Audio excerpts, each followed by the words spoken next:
and they might not even make the playoffs. Notts County claim they've yet to receive an approach from North Korea to borrow Sven-Göran Eriksson as coach for the World Cup finals. Wycombe Wanderers have confirmed the appointment of Gary Waddock as their new manager. He left Aldershot last night, and Brian Noble is the new coach of Super League side the Celtic Crusaders. The former Great Britain and Bradford boss left Wigan earlier this month. To listen to the full interview with David Gold, go online, talksport.net. Vivaldi's Four Seasons.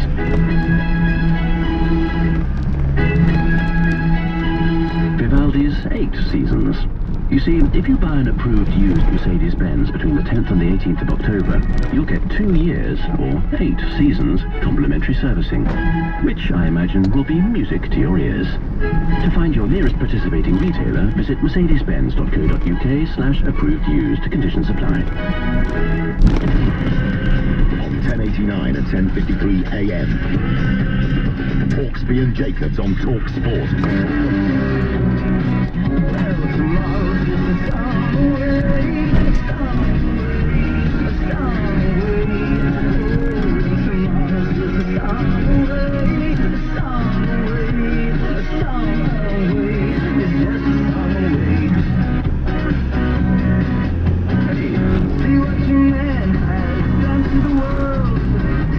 That's a band called Hockey. Did you know that? Trevor Hockey? No, not the late great Trevor Hockey, just Hockey. And there was a man with a full beard. Tremendous beard. Now, I should say why we played that. Oh yeah. Because we are going to talk hockey later on, and history made at Reading Hockey Club. Good. And we're going to be having a chat about that. Sporting history, well, certainly hockey history. Yeah. Also in this hour, more of your emails, texts and calls. And off the back of that story of Barry Taylor, the fine golfer, winning the Lancashire PGA match play last weekend, hit a ball. The ball came straight back off a tree, ricocheted into his throat, could have killed him. Luckily he was alright, he went on to win it. But we wanted to hear this afternoon where you hit the ball, doesn't matter what kind of ball it was, football, cricket ball, tennis ball, golf ball, etc., hockey ball, where it ended up, and then what happened next. And you've been sending us all your emails, texts and calls. Even Mullers, the great Alan Murray, former England and Spurs player, phoned in with a couple of tales from the golf course. Very, very good. And just a quick postscript to Tim Harris, who's written this book, The 250 Men, Women and Animals Who Created Modern Sport. He did say that it was Archie Leach's dog who was involved. That's what I said. It wasn't. No, I said that. Oh, you said Archie? Yeah, it was me joking. Oh, right. Well, it wasn't. It was Gus Mears' dog. Oh, okay. Yeah, Rick Glanville, the Chelsea Club historian. Ah. Text me. It was me who was stupidly saying it must be Archibald Leach's dog, and it wasn't him. It wasn't, but interestingly and ironically enough, the man who invented American football was a guy called Walter Camp. Really? Which is incredible. Was he a mate of yours? Thanks very much. Anyway, we move on to the... we talk about... Very poor, isn't it, you keep really? crossing them in. Makes it easy, isn't it? It's like playing with a perfect 5-man midfield, just supplying you... Like being Clive Allen at Spurs in 1987. Let's move on to the world of Irish football then.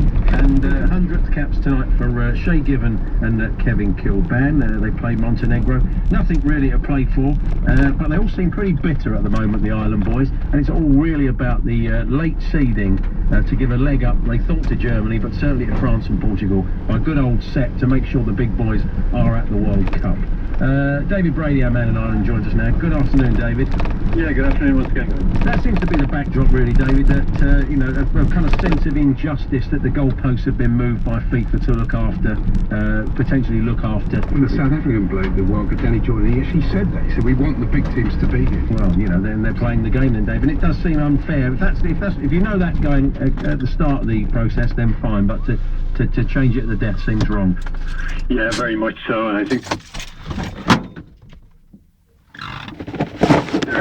it's looking like Portugal, Russia, France or Greece, one out of that quartet is going to provide the opposition for the Republic of Ireland. It's all going to be based on world rankings, and yeah, it has been certainly a hot topic in Irish soccer chat over the last couple of weeks since FIFA's change of approach to this playoff draw was first confirmed. It's good that Shay Given and Kevin Kilban are being honoured tonight with their 100 caps for Ireland, because otherwise there's a bit of an anticlimax feel, isn't it, after it was a brilliant performance Saturday, and incredibly, I suppose unlucky might not be the right word, it was a bit mad the way that Ireland pressed forward at the end of the game. Yeah, well, I certainly enjoyed the performance. The two big talking points have been, firstly, the description of Ireland's performance as shameful by Eamon Dunphy, which has sort of raised a lot of conversation, a lot of debate here. But yeah, as you say, Given and Kilbane making their 100th appearance is the other big story, and thankfully there is something to look ahead to, because for really to all intents and purposes, it's pretty much a dead rubber tonight. And the interesting thing about Given is that he's one of the Irish players on the yellow card, most of whom are going to be rested by Trapattoni, but Given is going to start and captain the side. So it begs the question, what's going to happen if there's a Montenegrin forward through in a one-on-one? Because the last thing we're going to need is Shea Given suspended for the first leg of the playoff. Let him through, would be my view.